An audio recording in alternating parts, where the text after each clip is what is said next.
Operation paperclip को America द्वारा चलाया गया था। इसमें जो नाज़ी पार्टी के टॉप साइंटिस्ट, इंजीनियर, टेक्नीशियन और वैज्ञानिक शामिल थे, उनको अमेरिका में भेजा गया था। लेकिन अमेरिका भेजने से पहले उनके जो युद्ध अपराध थे या उन्होंने जो नाज़ी पार्टी से कोई ऐसा काम किया था जो जो सही नहीं था, तो उस चीज़ को उन रिकॉर्ड को अमेरिका ने पूरी तरीके से मिटा दिया या गायब कर दिया। अब इसमें मुख्य रूप से अमेरिका के दो मकसद थे। पहला मकसद था यूएसएसआर को काउंटर करना। सोवियत संघ उस समय बहुत शक्तिशाली था और अमेरिका इतना शक्तिशाली नहीं था।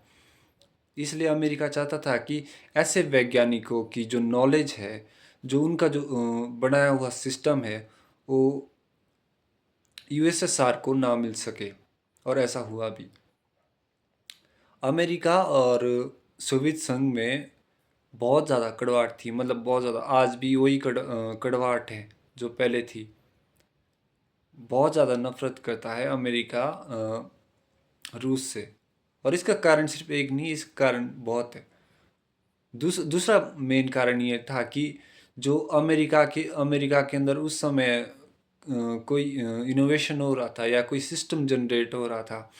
उस समय उन लोगों को ऐसे स्किल्ड लोगों की ज़रूरत थी जो इंजीनियर हो, हाईली क्वालिफाइड हो, और जिनके पास प्लेन बॉम्बर बनाने की कैपेबिलिटी हो। मतलब ये वो टॉप माइंड थे जर्मनी के, जो अमेरिका ने अगवा कर लिए थे। करीब 1600 वैज्ञानिक अगवा कर लिए थे अमेरिका ने इनको पैसे का लालच दिया, प्रॉपर्टी का लालच दिया, लाखों डॉलर लाखों डॉलर दिए। इसके अलावा अपनी जो टॉप की यूनिवर्सिटी है, उनमें भी एक हिसाब से काम करने की पूरी आज़ादी दी, पूरी छूट दी। इसके अलावा जो इसका मुख्य कारण था, ये कारण था कि जो नैतिकता है समाज के अंदर, पहली बार ऐसा हुआ कि अमेरिका ने नैतिकता को ताकत के दम पर एक तरीके से झुका दिया, या कह सकते हैं आप नैतिकता को ताकत के दम पर बंधक बना लिया। और ये बात सही है। किसी भी आप कंट्री में देखोगे ना, जहाँ पे अमेरिका आज तक गया होगा, भले ही वो मुस्लिम कंट्री हो या कोई भी कंट्री हो, उसने वहाँ के लोगों को पूरी तरीके से इकोनॉमिकली और सामाजिक रूप से पूरी तरह से बर्बाद कर दिया। आप देखोगे लीबिया, सीरिया, इराक, यहाँ तक कि जो दूसरे नेशन है वहाँ भी उसने कई जंगें छेड़ी, और जंगें सिर्फ छेड़ी नहीं है बल्कि उनको बनाए रखा है। आज तक भी वहाँ पे शांति नहीं है। तो ऑपरेशन जो पेपर क्लिप था, ये बहुत ज़्यादा इम्पोर्टेंट रखता है उस समय के इतिहास में।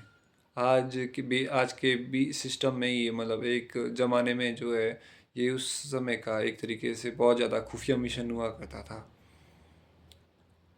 तो ताकत ही सब कुछ नहीं होती। अगर आप सहयोग और ज्ञान का सहारा लेते हैं किसी देश के साथ, तो ये बहुत ज़रूरी है।